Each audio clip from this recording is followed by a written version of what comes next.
10. Tartelperian. She was the second ruling queen of Numenor. She was long-lived, for the women of the Numenorians had the longer life, or laid down their lives less easily, and she would wed with no man.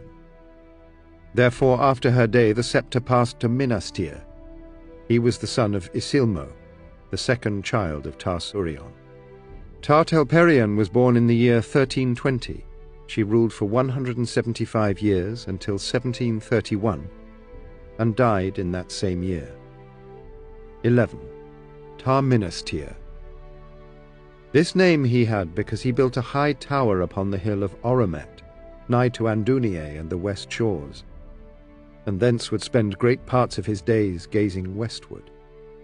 For the yearning was grown strong in the hearts of the Numenorians. He loved the Eldar, but envied them.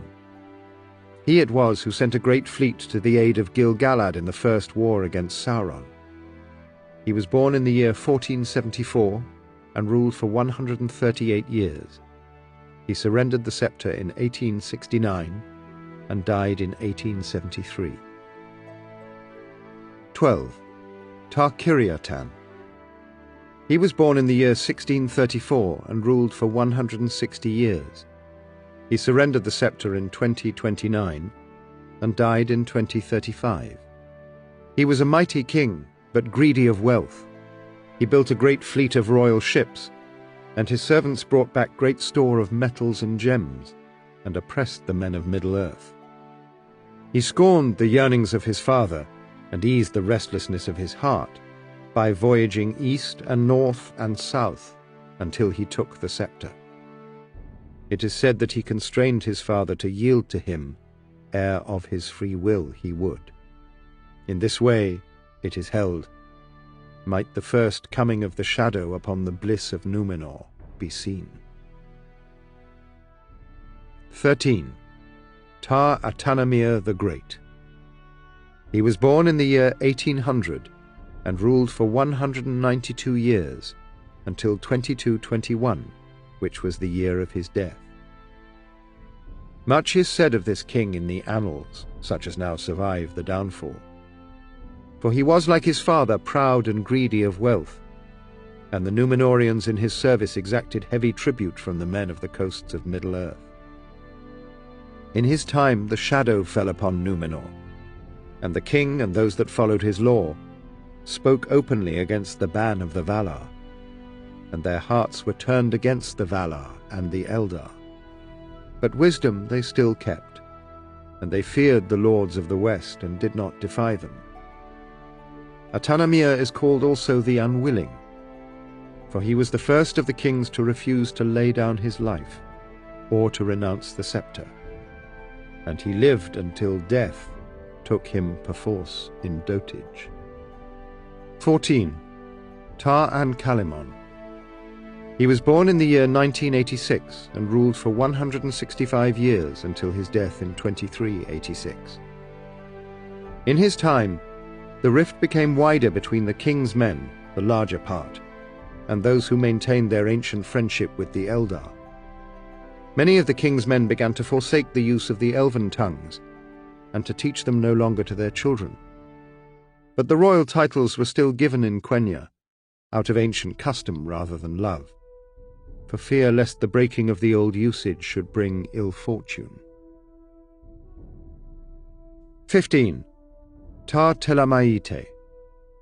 He was born in the year 2136 and ruled for 140 years until his death in 2526.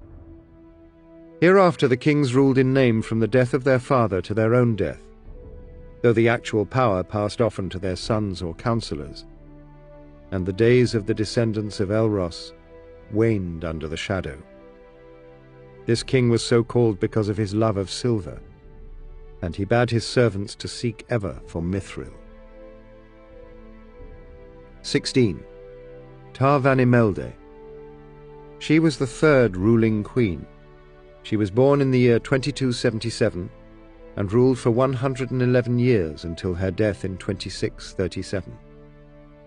She gave little heed to ruling, loving rather music and dance, and the power was wielded by her husband Herukalmo, younger than she, but a descendant of the same degree from Tar Atanamir.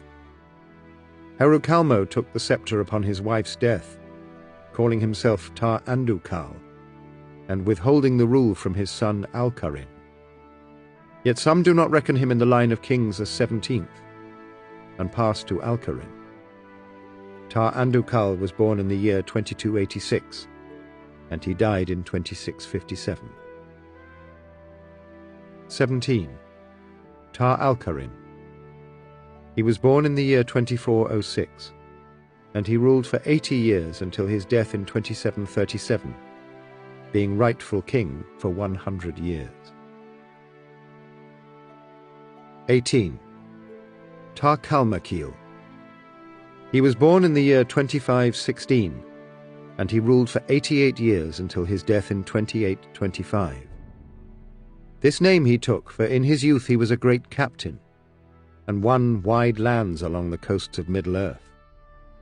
Thus he kindled the hate of Sauron, who nonetheless withdrew, and built his power in the east, far from the shores, biding his time. In the days of Tar Kalmakil, the name of the king was first spoken in Adunaic, and by the king's men he was called Ar-Belzagar. 19. Tar Ardamin. He was born in the year 2618, and he ruled for 74 years until his death in 2899. His name in Adunaic was Ar-Abataric.